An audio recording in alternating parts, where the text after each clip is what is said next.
വാർത്തയിലൂടെയാണ് കാര്യങ്ങൾ അറിഞ്ഞത്. ഞാൻ ഇതിനു മുമ്പ് ഇത്തരത്തിലുള്ള വിഷയങ്ങൾ വന്നപ്പോൾ എന്നോട് ചോദ്യം ചോദിച്ചപ്പോഴുള്ള ഉത്തരം തന്നെയാണ് ഇതിലും പറയുന്നത്. പോലീസ് നടപടി എടുത്തിട്ടുണ്ട്, പരാതിക്കാരിയുടെ പരാതിന്മേൽ ഈ നടപടി എടുത്തിട്ടുണ്ട്. ആ നടപടികൾക്കനുസരിച്ച് കൃത്യമായ അന്വേഷണം നടക്കുകയും നീതി ഏത് പക്ഷത്താണോ ആ പക്ഷത്തിന് നീതി ലഭിക്കുകയും ചെയ്യണം എന്നുള്ളത് തന്നെയാണ് എൻ്റെ അഭിപ്രായം. എല്ലാ സമയത്തും അങ്ങനെ തന്നെയാണ്. സിനിമാ ഫീൽഡിൽ ഇങ്ങനെ പരാതികൾ നിരന്തരം കൂടി വരുന്ന സാഹചര്യം.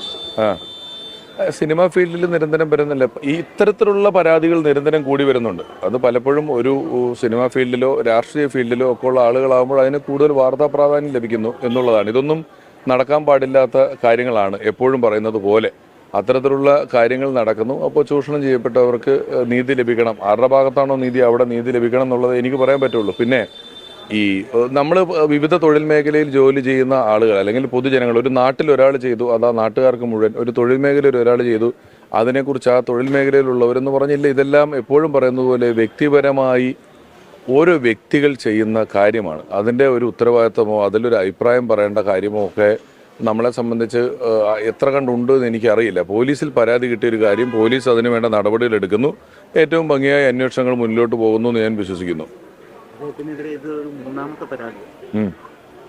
ഞാനും അറിയുന്നുണ്ട്. അത് എന്താ ചെയ്യുക,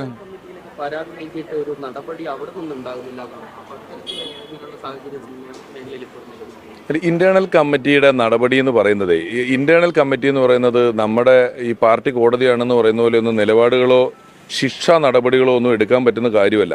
ഇപ്പം ഇന്റേണൽ കമ്മിറ്റിയിൽ ഒരു പരാതി വന്നു, നമ്മൾ ഒരാളെ പുറത്താക്കണമെന്ന് തീരുമാനമെടുക്കുന്നു, നമുക്കിത് അന്വേഷിക്കാനുള്ളൊരു സിസ്റ്റം ഇല്ലല്ലോ. ഇന്റേണൽ കമ്മിറ്റിയിൽ ഒരു പരാതി വരുന്നു, ഒരാൾ ചെയ്തെന്ന് പറയുന്നു, ഒരാൾ ചെയ്തില്ലെന്ന് പറയുന്നു.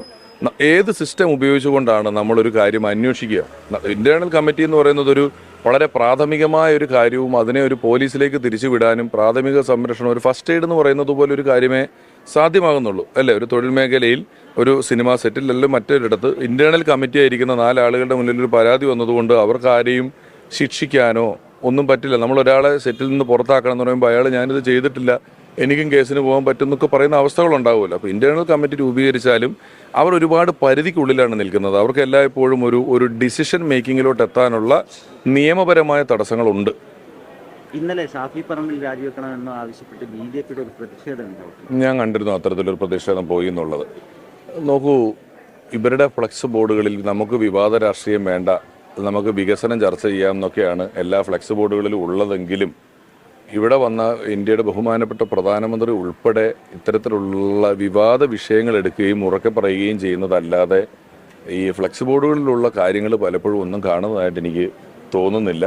അപ്പോൾ അത് ജനങ്ങൾ വിലയിരുത്തട്ടെ.